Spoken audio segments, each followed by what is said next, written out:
Hey everybody, Mrs. Towner here. I am going to show you guys the basics for enameling. So I'm going to actually have two different videos. The first is going to be prepping for your metal and then the actual enameling process of getting your enamel on the metal. And then the second video is going to be how to torch enamel, where you're using the torch to heat up the metal and heat up your enamel so that they fuse together. So first things first, you need a piece of copper. You can also use zinc. You just want to make sure that you're using one of these two because they have a relatively low melting point. So it's good to use with enameling because they melt a little bit quicker and they're lighter weight too. So we're going to use the copper for our final piece, and then we're going to practice with just like some zinc washers. I'm going to demo though with the copper because I just like the look of it a little bit better. So you're going to start by cutting out whatever shape you want to use. Once you get it cut out, then you're going to Whitney punch it and sand it and clean it.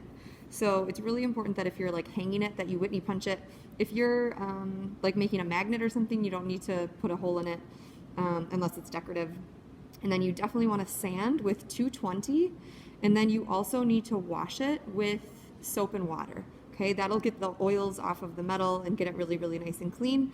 Otherwise, you run into an issue of not having the enamel stick to your metal, which is problematic. So always want to wash it and dry it. So I'm ready to enamel on both of these. I also went an extra step and did put this one through the roll mill, so I added some texture to it. So that is going to be a separate video that you guys can watch for how to get this nice texture on your metal using the roll mill. So I'm actually going to use the textured one for the demo because it's just a little bit more intricate and kind of fun to watch. So for this first one, I'm just going to do just like a basic application since it's already textured. So anytime you're using a textured metal, whether it's like stamped or chased or you use the roll mill to get the texture, I always suggest using a transparent enamel. So you'll see they're labeled transparent or opaque. Opaque means that it's not see-through. Transparent means that it is somewhat see-through. So we want to use the transparent since you can see that this one's textured, and we want to still be able to see that texture throughout. So the first thing I'm going to do is lay down a piece of white copy paper, and I have my copper piece set right on top. I have my enamel picked out. I'm using gem green, and then I have my sifter here. So you're going to want to kind of pour a little bit into the sifter, and then just right over the top, I actually use my finger and kind of like scratch on the wire to get it to come out. That way I don't even need to shake it and it comes out pretty subtle. And you're really looking for just like a nice, even, relatively thin layer. You don't want to go too thick or the enamel will just kind of crack off. And then you can set your enamel aside. The next thing you're going to do is grab this grate that's in your tables bin and a palette knife. You're going to use the palette knife to really carefully pick up your metal.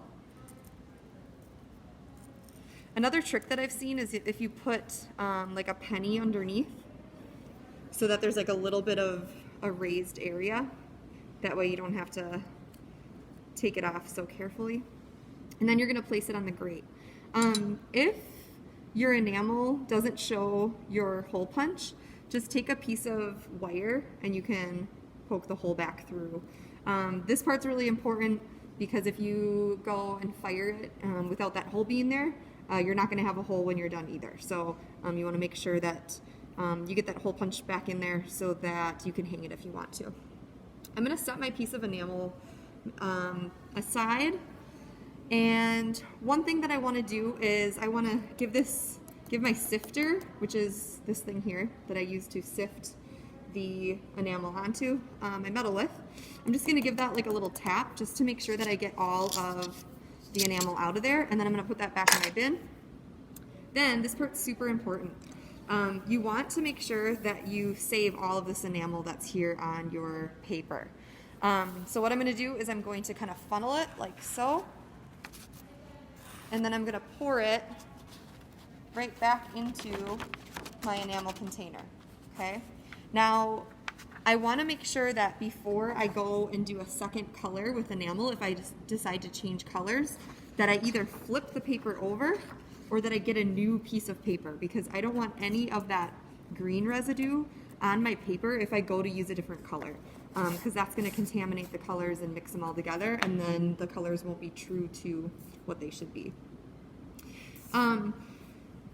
Other things that you can do to kind of decorate and like be more advanced with your enamels are like sgraffito effect, stencil effect. You can put like little metal sprinkles on.